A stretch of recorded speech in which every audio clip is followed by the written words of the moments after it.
Hello. Next question कह रहा है two circular coils 1 and 2 are made from same wire but the radius of first coil is twice that of the second coil. What potential difference in volts should be applied across them so that the magnetic field at their centers is same. तो question कह रहा है हमारे पास दो coils हैं, एक की radius 2r है, एक की रेडियस r है, ठीक है, और इनके सेंटर पे ना सेम मैग्नेटिक फील्ड प्रोड्यूस हो रही है. तो सेम मैग्नेटिक फील्ड प्रोड्यूस हो रही है तो इनका जो पोटेंशियल डिफरेंस होगा, क्योंकि करंट भी आएगा इनमें कुछ, ठीक है ना, तो what potential difference in volt should be applied across them so that the magnetic field at there centre is same. तो एक्चुअल में हमको यहाँ पे जो पोटेंशियल डिफरेंस है उसका रेशियो फाइंड करना है. तो इसके अक्रॉस और इसके अक्रॉस कितना पोटेंशियल डिफरेंस का रेशियो होगा वो अपन को निकालना है. तो गिवन कंडीशन क्या है कि दोनों के सेंटर में मैग्नेटिक फील्ड इक्वल है, कोई बात नहीं, ठीक है, इक्वल मान लेते हैं.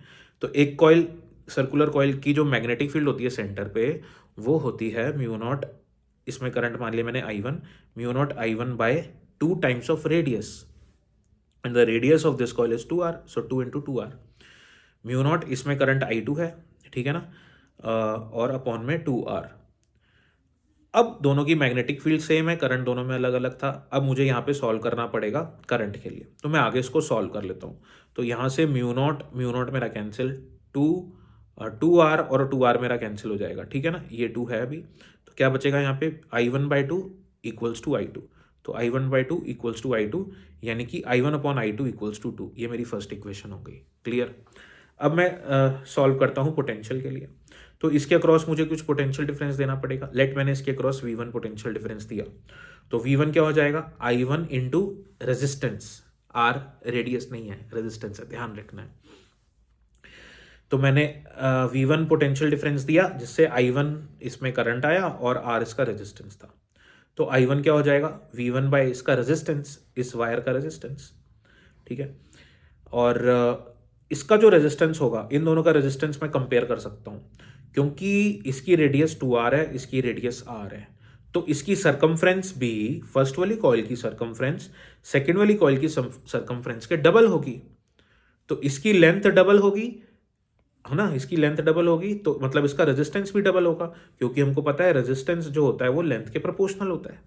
आ रही बात समझ में. तो इस वायर का जो रेजिस्टेंस होगा वो डबल होगा इसके रेजिस्टेंस के. तो we know that resistance is proportional to length, ठीक है.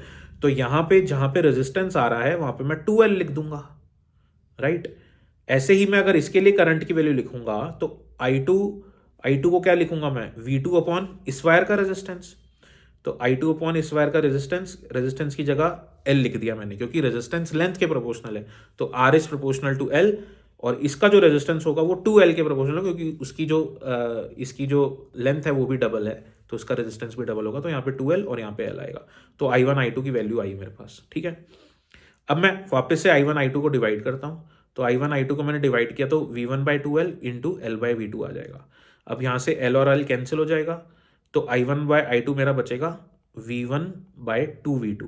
अब इधर I1/I2 की वैल्यू क्या है, इधर I1/I2 की वैल्यू है 2, इधर I1/I2 की वैल्यू क्या है, V1/2V2. तो दोनों को इक्वेट कर देता हूँ मैं, इसको और इसको इक्वेट कर देता हूँ.